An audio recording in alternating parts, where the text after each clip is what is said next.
नमस्कार, अजय चतुर्वेदी। मित्रों, लोकसभा में नेता प्रतिपक्ष राहुल गांधी इंडिया गठबंधन के साथ लोकसभा चुनाव लड़ करके अपनी स्थिति को मजबूत करके अब हाल में हरियाणा से लेकर के महाराष्ट्र और पंजाब दिल्ली में मिली करारी शिकस्त के बाद राहुल गांधी ने एक चीज अच्छी तरह से समझ ली है कि राज्यों में जीत हासिल करने के कितने बड़े फायदे हो सकते हैं और लगातार हार से उन्हें क्या नुकसान हो रहा है। गठबंधन के साथ रहते हुए या गठबंधन से अलग रहते हुए किस तरह से चुनाव लड़ा जाए ताकि फतह हासिल हो सके। इसके लिए वो तमाम उपाय कर रहे हैं। जहां एक तरफ वो अपनी पार्टी के अंदर ही सर्जिकल स्ट्राइक तक करने के लिए तैयार हैं। जाने कब वो सर्जिकल स्ट्राइक होगी, लेकिन वो हाल के दिनों में उन्होंने बार बार इसको तवज्जो दी है और कहा है कि जो 40 से 50% लोग हैं उन सबको बाहर का रास्ता दिखा देंगे। वो कांग्रेस पार्टी के भीतर रह करके बीजेपी के लिए काम कर रहे हैं, बाहर जाकर के बीजेपी के लिए काम करें। वो कांग्रेस की सफाई भी करना चाहते हैं।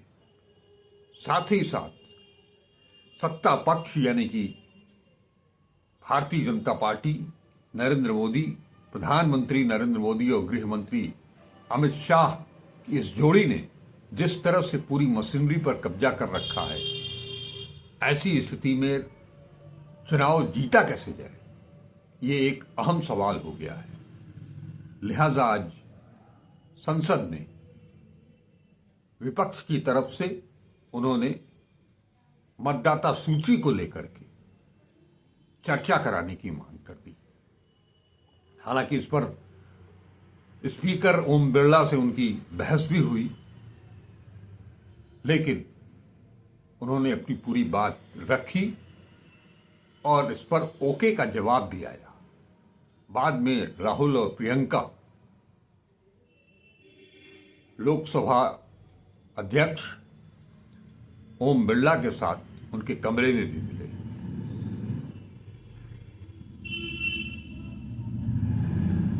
चुनाव आयोग से मतदाता सूची को लेकर के लंबे अरसे से कांग्रेस डिमांड कर रही है कि वो मतदाता सूची, खासतौर पर महाराष्ट्र की मतदाता सूची, लोकसभा चुनाव और विधानसभा चुनाव, इन दोनों की मतदाता सूची, मतदाताओं के नाम, उनके पता, उनका फोटो, ये मांग रही है, लेकिन अभी तक नहीं मिला। लिहाजा इस मतदाता सूची को लेकर के जो बड़ी धांधली, मैं कई बार बता चुका हूं कि यहां तक कि महाराष्ट्र में जितने वयस्क नागरिक नहीं हैं उससे ज्यादा मतदाता हैं। ये सब किया धरा राजीव कुमार का था और अब राजीव कुमार की जगह ज्ञानेश कुमार ने जगह ले ली है। खैर, इन सब के साथ ही साथ उन्होंने गठबंधन धर्म को बचाते हुए पार्टी को किस तरह से खड़ा किया जाए, उसे कैसे मजबूत किया जाए, और जहां वर्षों से तीन या उससे ज्यादा दशक से कांग्रेस सत्ता से बाहर है, उसकी कोई जमीन नहीं बची है, वहां के लिए चाहे वो गुजरात हो, उत्तर प्रदेश हो या बिहार हो। बिहार में इस साल के अंत में चुनाव होने हैं। वहां एक लंबे अरसे से आरजेडी और कांग्रेस का गठबंधन है, उसमें वामदल भी हैं। लेकिन इस बार जिस तरह से राहुल गांधी बिहार के दौरे कर रहे हैं, संविधान सुरक्षा सम्मेलन कर रहे हैं, कार्यकर्ताओं का सम्मेलन कर रहे हैं, उनका फोकस दो जगह पर बहुत जबरदस्त है। एक बिहार और दूसरा गुजरात।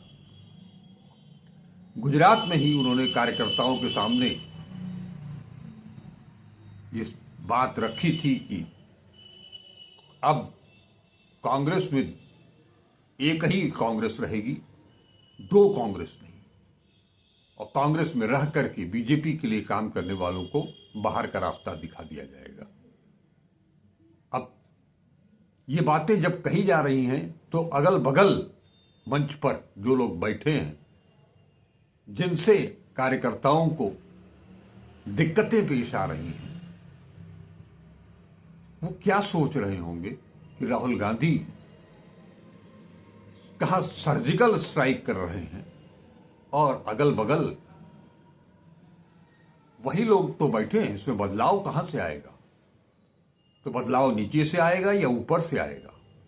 कहां से आएगा? लोगों को इस बात की का बेसब्री से इंतजार है कि राहुल गांधी का अगला स्टेप क्या होगा। वो कब इन भितरघातियों को बाहर का रास्ता दिखाएंगे। बात अगर बिहार की जाए तो जैसा मैंने बताया कि लंबे अरसे से आरजेडी और कांग्रेस का गठबंधन है, लेकिन इस बार जिस तरह से राहुल गांधी बिहार चुनाव को लेकर के जिस तैयारी में लगे हैं, उन्होंने प्रभारी बदल दिया। अब कृष्णा जी वहां के प्रभारी हो गए। लोगों को इस पर भी आपत्ति हुई कि कहां दक्षिण भारत से किसी को ले आकर के बिहार में प्रभारी बना दिया गया, लेकिन कृष्णा जी बतौर प्रभारी ज्यादा बेहतर, अभी फिलहाल ज्यादा बेहतर काम कर रहे हैं। और तो और राहुल गांधी ने अपने मित्र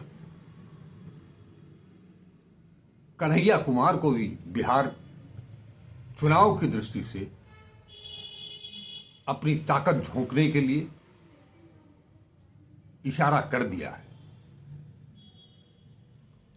जिस तरह से कभी कभी क्रिकेट में लंबे समय से बाहर चल रहा कोई बल्लेबाज हो, गेंदबाज हो, उसको कप्तान की तरफ से, कोच की तरफ से ये इशारा मिल जाए कि आपको अब फला नंबर पर बल्लेबाजी करनी है, आप निश्चिंत हो जाइए, आप तैयार हो जाइए। ठीक उसी तरह से एक इशारा कन्हैया कुमार को मिल चुका है कि उनको बड़ी जिम्मेदारी मिलने जा रही है बिहार में। और कन्हैया कुमार को लेकर के आरजेडी और खास तौर पर लालू यादव के गले के नीचे उतरते नहीं हैं कन्हैया कुमार, क्योंकि कन्हैया कुमार को लालू यादव अच्छी तरह से जानते हैं कि अगर कन्हैया कुमार ने बिहार में अपनी जमीन बना ली तो तेजस्वी का क्या होगा। दरअसल इस देश की राजनीति कांग्रेस के अंदर की हो या कांग्रेस के बाहर की हो, इंडिया गठबंधन की हो, यहां देश से, पार्टी से, गठबंधन से किसी को लेना देना नहीं। मैं, मेरा परिवार, मेरा बेटा, मेरी बहू, मेरी बेटी, मेरा दामाद, बस इसके आगे और अपना कुटुंब के आगे और कोई दिखाई ही नहीं देता है। तो अब की बार अगर कन्हैया कुमार को बड़ी जिम्मेदारी दी जाती है, अगर प्रियंका गांधी वाड्रा पप्पू यादव को भी आगे कर देती है पप्पू, तो ये दोनों ही चेहरे लालू यादव को फूटी आंख नहीं सुहाएंगे। ऐसे में क्या ये गठबंधन कायम रह पाएगा? अगर ये गठबंधन कायम नहीं रह पाता है तो इसका विकल्प क्या होगा? कुछ खाका तैयार किया है राहुल और प्रियंका ने? खाका तैयार किया हो या न किया हो, लेकिन आज जिस तरह से पूरे गर्मजोशी के साथ कन्हैया कुमार ने प्रेस कॉन्फ्रेंस करके, कन्हैया कुमार और कन्हैया और कृष्ण और कन्हैया की जोड़ी ने प्रेस कॉन्फ्रेंस करके बिहार में एक यात्रा निकालने की घोषणा कर दी।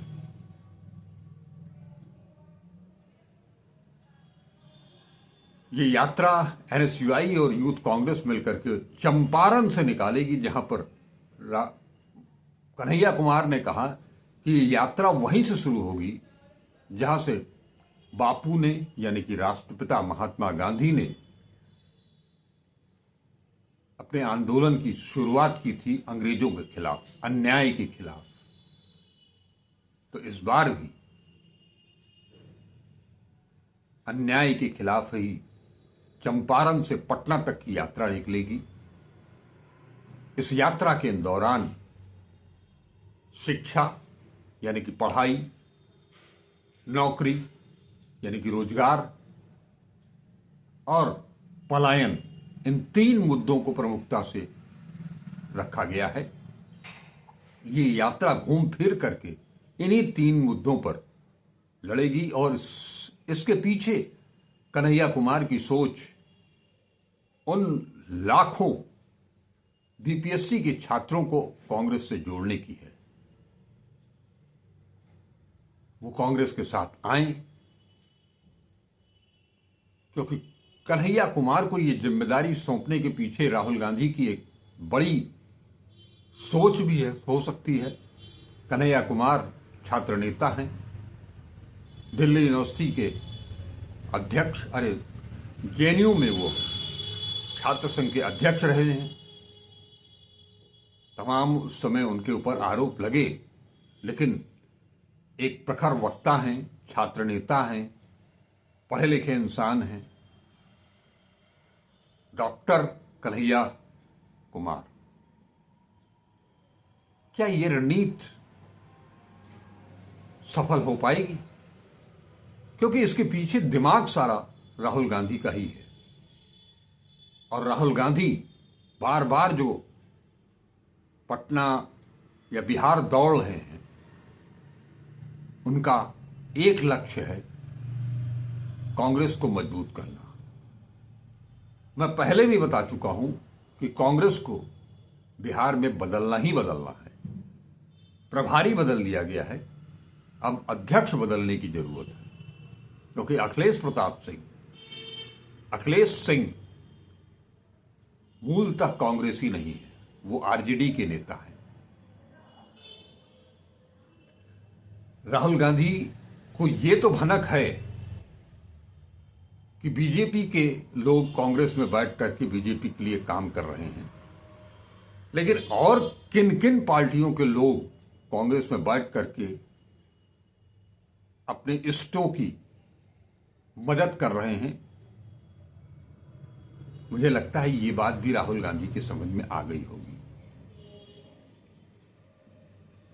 अब ये गुल नया चेहरा बताया तो यहां तक जा रहा है कि डॉक्टर कन्हैया कुमार के, राहुल गांधी के, प्रभारी कृष्णा जी के पोस्टर भी बिहार में पटना में लग गए हैं। तो क्या बिहार में कुछ अलग, कुछ नया करने जा रहा है? कुछ नया होने वाला है? इस बार गठबंधन टूट जाएगा, कांग्रेस अकेले दम पर चुनाव लड़ेगी, क्योंकि कांग्रेस अब भी, पिछली बार उसने 70 सीटें मांगी थी, सफलता नहीं मिली, बड़ी हार का सामना करना पड़ा। इस बार फिर कांग्रेस 70 सीट से कम पर समझौता करने के लिए तैयार नहीं है, और उधर आरजेडी लालू प्रसाद यादव 70 सीट देने के लिए तैयार नहीं है। तो सवाल फिर वही कि क्या पुराना आरजेडी कांग्रेस गठबंधन टूट जाएगा? कांग्रेस अकेले दम पर चुनाव लड़ेगी? क्या इतनी ताकत, इतनी मजबूती बिहार कांग्रेस को मिल चुकी है कि अकेले दम पर वो बिहार में फिर से सत्ता पर काबिज हो जाएगी? बहुमत मिल जाएगा, या इसके पीछे कुछ और गणित है। अभी वक्त है, वक्त के साथ चलते हैं, वक्त वक्त पर आपको अपडेट करते रहेंगे। तब तक के लिए इजाजत दें। नमस्कार, अजय चतुर्वेदी।